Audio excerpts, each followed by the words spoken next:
जो स्टूडेंट्स यहाँ बैठे हैं, आपसे मैं एक छोटी सी बात कहना चाहती हूँ।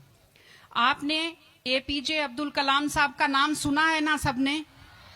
हाँ, कलाम साहब ने एक बात कही थी कि in the very old times the world was driven by the muscle power, after that it was driven by money power, and now it is being driven by the power of knowledge.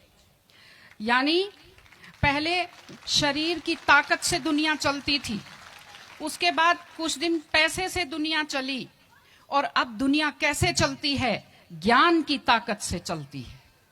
आज America और रूस, France क्यों हमसे आगे हैं? उनकी जनसंख्या भी कम है, शायद वो मेहनती भी हमसे कम है, लेकिन वो हमसे क्यों आगे हैं? क्योंकि उनके यहाँ शिक्षा का जो प्रसार था वो हमसे ज्यादा हुआ, वो हमसे ज्यादा एजुकेटेड हैं।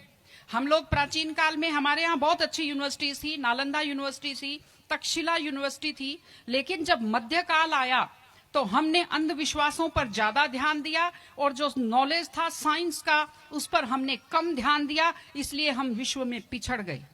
एसएसटी में आप लोग पढ़ते होंगे, 10th के बच्चे एसएसटी पढ़ते हैं, कि एक समय था जब वर्ल्ड की जो रिचेस्ट कंट्रीज थी वो रूस अमेरिका नहीं थी, वो इंडिया था और वो चाइना था।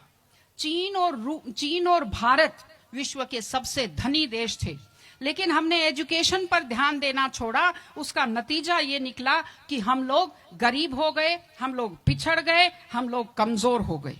इसलिए अगर आपको खुद को ताकतवर होना है और इस देश को ताकतवर बनाना है तो आप लोग शिक्षा पर ज्यादा से ज्यादा ध्यान दीजिए। हमारी बेटियां यहां बैठी हुई हैं, आप लोग बहुत खुश किस्मत हैं, आपकी किस्मत अच्छी है कि आपने इस जमाने में जन्म लिया है जब लड़कियों को स्कूल भेजा जाता है, जब लड़कियां बराबरी के अधिकार के साथ आत्मसम्मान से जिंदगी जी सकती हैं। मैं अभी सोफे पर अकेली बैठी हुई थी, फिर उसके बाद शिफा जी आए और फिर उसके बाद संतोष जी आए, तो हमें जगह हमारी बढ़ती गई। मैंने कहा भाई पुरुषों सिंहासन खाली करो, महिलाएं आती हैं।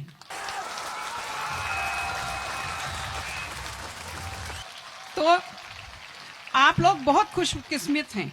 आपकी दादी नानी कितना मेहनत करती थी, सांस नहीं ले पाती थी खुलकर, घूंघट से चेहरा ढककर रखना पड़ता था, जोर से बोल नहीं पाती थी, कानाफूसी में बात करती थी, और आप कितने सम्मान के साथ अपना बैग लेकर के पूरे विश्वास से आप स्कूल आते हो।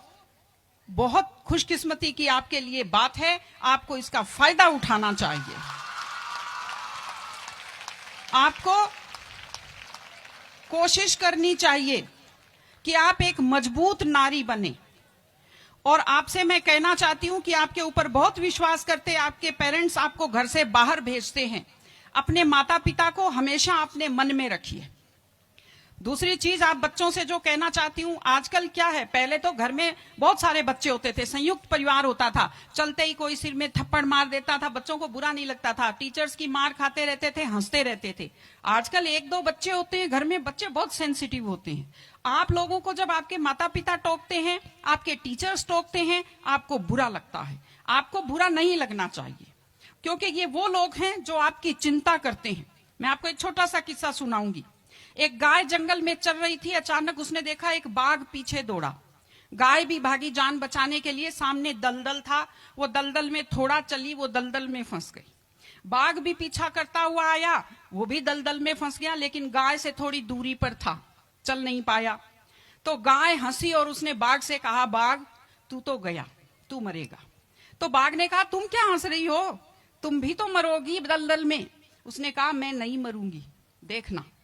शाम को जब मालिक ने देखा गाय नहीं आई, वो 2-4 लोगों को लेकर आया। जब देखा गाय दलदल में फंसी हुई है, वो रस्से लाया, लकड़ी लाया और गाय को निकालकर बाहर किया। तो गाय ने बाघ को कहा, बाघ तुझे कोई नहीं निकालेगा, मैंने कहा था ना, जिसको संभालने वाले होते हैं वो दलदल में फंसकर नहीं मरता।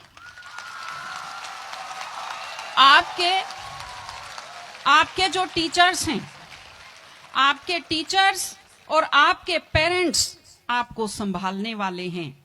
अगर आप उनकी बात मानेंगे, आप डांट के पीछे छुपी हुई उनकी चिंता को आप समझेंगे तो आप बुराइयों के और गलतियों के दलदल में कभी नहीं फंसेंगे।